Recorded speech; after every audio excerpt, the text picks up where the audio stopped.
Welcome to the first of the Skyrim stories, A Bard in Skyrim. My name is Ricky, and this is Daniel. Technically speaking, Daniel isn't a bard yet. He is a bard in training because he has come to Skyrim with one purpose and one purpose only, and that is to join the Bard's College. So let me tell you a little bit about Daniel. Some of the things you need to understand about Daniel is that Daniel has always had a way with words. At least for his family in Valenwood. So he spent his entire life basically being a wordsmith, for lack of a better word. He's not really an author, as a storyteller. But he's also been very inspiring. Like, when he was younger, and I'll talk about this more later, we are going to take the Thief Stone. Hadvar can give me crap about it later. That's fine. When he was younger, he would inspire his band of his village warriors, when they were going off to war with some other wood elves. Oh, right, yeah. In case you missed the introduction, Daniel's a wood elf. He's traveled all over Tamriel, learning from people, listening to their stories, and he's come to Skyrim so that way he can kind of learn how to make these stories into something more interesting than meandering, tales. Because, while he's a good storyteller, he knows he can be a better storyteller. He knows that. Did the wolves not attack me? I swear the wolves didn't attack me. Huh. You know what? I'm just going to chalk that up to some good luck there. Okay, so real quick. What's about to happen, if you've never played Skyrim, is Hadvar will be heading through that gate in a few seconds. Or 2 minutes. I'm not actually really sure. And then we will talk to his uncle, who is right here, Alvor. And I'm going to talk to him right now. And I'm going to sell him a bunch of stuff. So the other thing that I think you should know about Daniel real fast is that while he's always been a bit of a wordsmith, he is terrible at fighting. Just awful at it. Awful, awful, awful. So, Daniel is not a fighter. He is only I almost wanted to say lover, but that's not really all that accurate either. He prefers to use his words rather than, use his fists or a dagger or an arrow and a bow. And he's terrible at all that stuff. He's just awful at it. So he learned very quickly that if he couldn't talk his way out of a fight, he should just run. Now, what that means for this playthrough is not so much that we're going to be running from a fight, but that we need to fight in ways that don't use weapons. He's also really bad with magic, which also kind of precludes an entire way of attacking as well. So, no weapons, no magic. Well, what else is there? Haha, dragon shouts. And that's how we will be doing primary combat in this game. I just cut a bit, but basically where we're headed now is Whiterun to tell the Jarl about the dragon attack, because Alvor wanted us to, so that way he could send troops down to Riverwood in case of dragon attack. So, let me real quick explain a few things. There are 2 mods installed that I have installed. One I created, and I'll go over that over the next couple of episodes, but I'll briefly explain what's really going on for this episode, and as we go through and there's something that pops up, I'll explain, oh yeah, this is a mod I made. Anyway. And then the other mod that I did not create, rather, is the Snow Elf hut that I used in my not Fallout, because this is Skyrim, in my Skyrim mods playthrough that Grace lived at. Well, obviously, Daniel has not made it out there yet, but eventually we'll make it out to the Markarth, the Reach. So, let me explain the mod I created real fast as we pass the Haunting Meadery. So, it does a couple of things, but the primary thing you need to know is that it modifies quite a bit of shouts. Particularly, it modifies the shout recovery times, and basically it makes all of the shouts shorter for their second and third word, The first word may not be shorter. Several of them I actually just kept it the same length. Some of them I did shorten a little bit, but to be honest with you, we have quite a bit. We'll have quite a bit, as you'll see. We'll have quite a bit of shout recovery without having to use the console to do any real changes to it. It also increases the damage of several of the shouts, and I will talk about that as we learn them, because I don't want to bog this episode down in a bunch of details. It also makes some changes to food, but yeah, I made this mod when I was thinking, you know, it'd be really fun if we just healed with food. Truth be told, I don't actually think that's that much fun. Gonna come down here, and he's gonna talk to me. He's closed with the dragons about. Official business only. Okay. Well, I have news from Helgen about the dragon attack. Fine. But we'll be keeping an eye on you. And my speech goes up, which is actually important. So, it already went up once when I sold a bunch of stuff to Alvar. That's why it's at 17 instead of 16. So, I have one other thing that mod does. There it is, speech. So, I have modified this slightly. This side of the speech tree is exactly the same, I think. I don't think I made any changes. This side of the speech tree is slightly different. I moved persuasion to here, and bribery to here, and intimidation to here. Intimidation, not really that important. Not worried about intimidation. But I always thought it was weird that persuasion was at 50 instead of 30.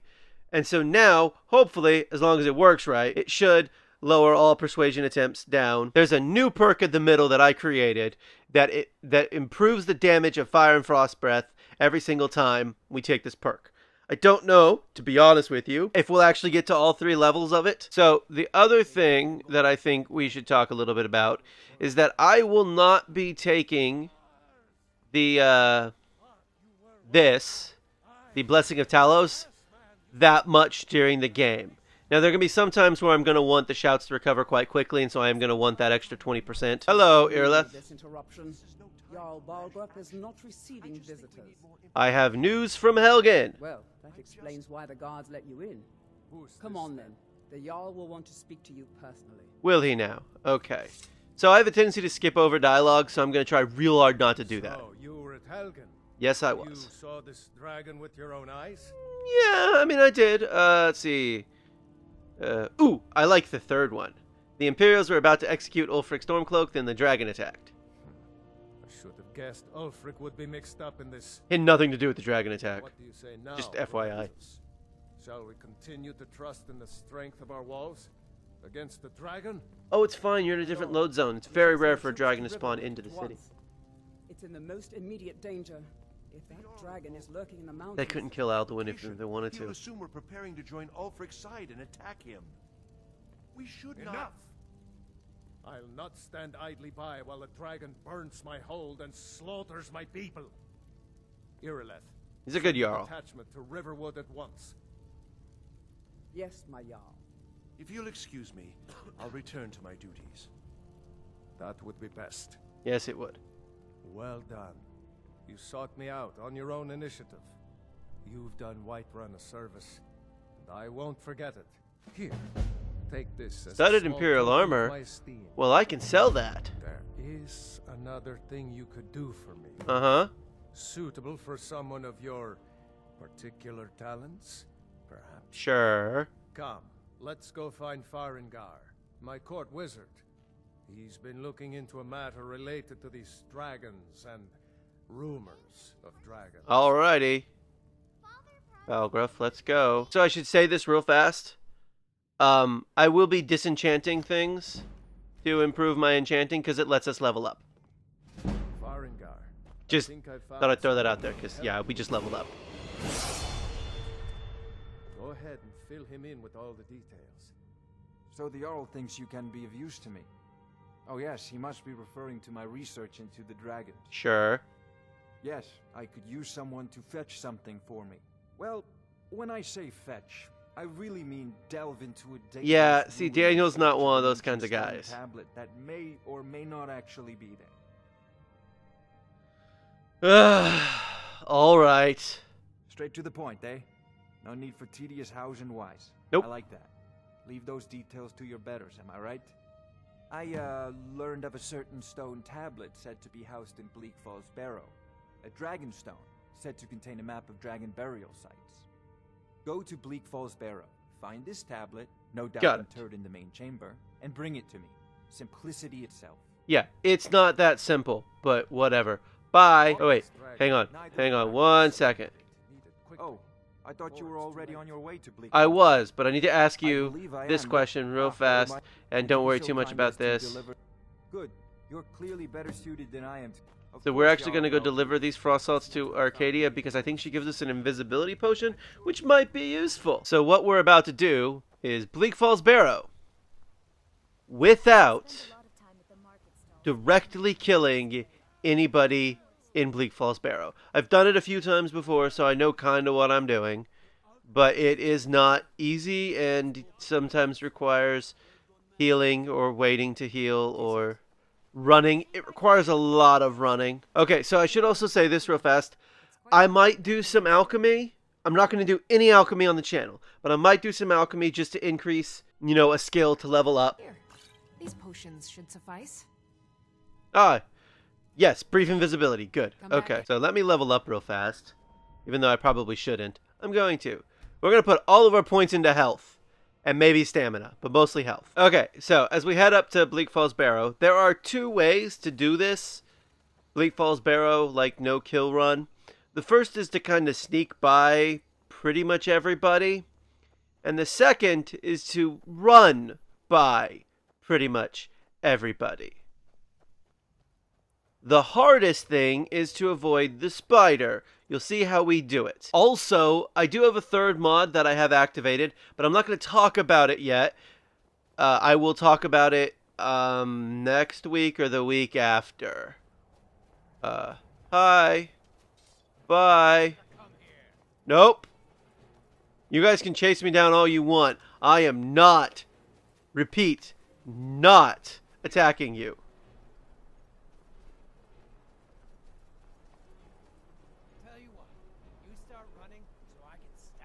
Just wanted to see how close he was to me. I'm curious to see if... Oh, he gave up. Okay. Curious to see if he'd run up here and fight these guys. I've never actually had them chase me before. Normally, I sneak. And you can sneak, but I thought this time it might be more fun to just run. Although we will be doing sneaking, don't get me wrong. There'll be quite a lot of sneaking in this game. Nope. Nope. Now, I don't think any of these guys will follow me through this load zone. So I am going to go into sneak mode now. Ow! Okay, so none of them followed me through this load zone. I want to go slowly through this. I'm still getting the battle music, though. Game's like, you're still in a battle, dude. You need to...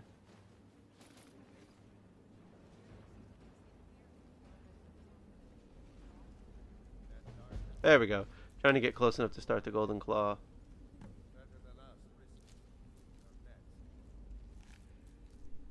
See, now this would be a perfect time to oop. There's a guy up here. I don't know if I've ever actually known there's a guy up here. But yeah, we're taking everything. Alright, run! No, it's not. I just want to pick this lock real fast. There we go. Ow!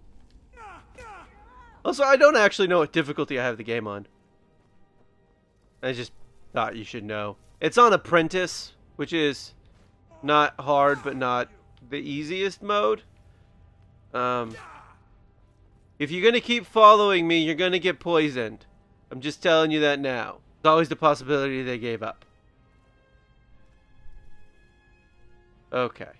Yeah, they gave up. So... Oh, hey, look, my sneak went up because, you know, they, Oh, yeah, and here's the, Very interesting. This guy's very weak to poison. He's not a super tough enemy. I've heard some people describe him as incredibly tough. He's not. But he's super weak to poisons. Because it's teaching you about puzzles. Not that this puzzle or any puzzle in this game is particularly difficult. And if you've played this game as much as I do, then you definitely already know the solution to every puzzle in the game. Or in this dungeon, rather, sorry. I am going to get these stupid skeevers to chase me. Grab some poison. Right, so we are going to use the fists for one thing. Here we go. Yeah. There's a spider, whatever, blah, blah, blah. Hi! Yes. Whoops, I hit him. It's okay. Would you kill the skeevers that are coming after me? Yeah, I'm gonna... The skeevers. Take care of the skeevers. Whoa. Whoa! Okay, so I have never seen the skeevers beat him before. Typically, they don't. That's not great news for me. But it's fine. Everybody up. Did anybody get killed? Nope. Keep following me.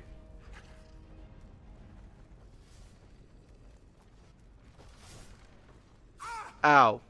But, on the plus side, I have tons of healing potions. So.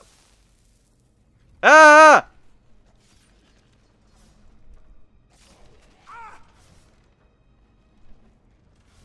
That's not good news. Stupid skeever can still come through. Come on. Everybody pay attention to me. There we go.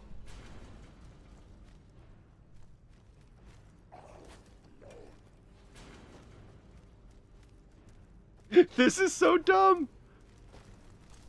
Hi. Excuse me. Pardon me. That's a restless Draugr right there. Doesn't wake up unless you actually directly interact with him. Alright, we're going to keep heading forward because this is boring. Hello. Bye. Hello. Bye. See you guys later. Have a good rest of your life. You know, I don't think this is the way that anyone at Bethesda intended for anybody to play through this game. But... Open the door! I should have done that before I opened the thing. Anyway. Oh, they'll chase you, by the way. They're going to keep chasing me straight through this level. Although they may not pass through that load zone. I don't know. Or maybe they'll stop chasing me. There we go. And they stop chasing me. Or Daniel.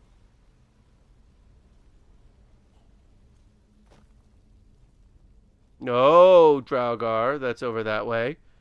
Do not see me. No, bad Draugr. Bad Draugr. Bad Draugr. Bad. Good. Better. Okay. As we come up upon the restless Draugr that's right here, and just jump right here, and then I'm gonna quickly try and pick this lock. All right, there we go. Pick the lock. Got hit just real quick. He'll follow me through this load zone. Told ya. It's fine. This isn't that big of a deal. But we will heal up. Now here's the thing. You can't really run past these guys.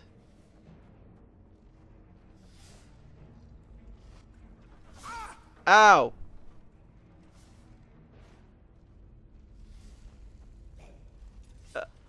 Hello, other Draugr. Where did the Restless go? Restless, follow me. Come on. Hey, look at that. Now, was that so hard? Was that so hard? No, it was not that hard. So there's two more Draugr up here. Anyway, so I should tell you the one time Daniel actually went into a ruin. He stumbled across a dwarven ruin, a small dwarven ruin, according to a friend of his was like, "Oh yeah, no, it's just a, ooh, that was a copper and onyx Circle it there. Yeah, he got swarmed by Falmer, even though he was being super stealthy. So he ran, turned around, ran, got out of there. Come on, dude. I don't got all day. Let's go. I think I got to get close to him for him to switch. There we go. Come on. No! Come on! Don't do your little, like, I'm gonna come get you now! Come get me! Screw you, I'm leaving. Now. Golden Claw. There are 2 of these claw lock thingies that I have memorized. This one. And the one at, what's its face at the end of the game. When you're going to Sovngarde. It's called Dolphin. Now this is worthy of writing about. I have to say, I actually think Bleak Falls Barrow is my favorite dungeon. I really do, but I think that moment right there when you walk into this cavern, massive cavern with actual sky. Hello, Mr. Draugr thingy. What the crap was that? Daniel seems to say. I guess he's never heard anybody do that before. This is actually the most frustrating part of this whole thing, because these Draugr really love to taunt you versus like actually attack you. If you get too far away from them, they just... See, look, he's backing up. Now he's actually about to shout, I think. So we'll hide behind a pole, because that stops dragon shouts in this game. It could be a problem, combat-wise. Yeah, you have a shield. We get it. Hi. Remember me from a couple minutes ago? Yeah. Here's the tricky part. Kinda gotta get him to follow. Ow! You. And it really helps if you've taken out the stupid archer guy. Maybe if I get lucky, he will, throw Da on one of the fire things and catch himself on fire. Dude! Down the ramp! Come on. I hate having to taunt him. Come on! Yeah! Oh! Well, on the plus side, he caught himself on fire. That might be useful for... Ow! Right here. Ow! That was not good. That would be embarrassing. I have to say, come on! Fight me! Yeah, there we go. Cut, cut, cut. Oh, and he's dead. Hey. I don't think he's gonna come. Alright, fine. Later, loser. Enjoy your, I don't know, I left a bunch of other Draugr alive in a separate load zone. He's good. So that was a bit of Daniel. Obviously, we'll get to know him better over the next couple of weeks. Also, we took on Bleak Falls Barrow and didn't kill anybody. I mean, don't get me wrong, some Draugr and some people died, but Daniel did not kill them. Swinging blades did. And rats, too, somehow. Next week, I think we might have to kill a dragon. This has been A Bard in Skyrim. Thank you for watching, and come back soon for more Skyrim.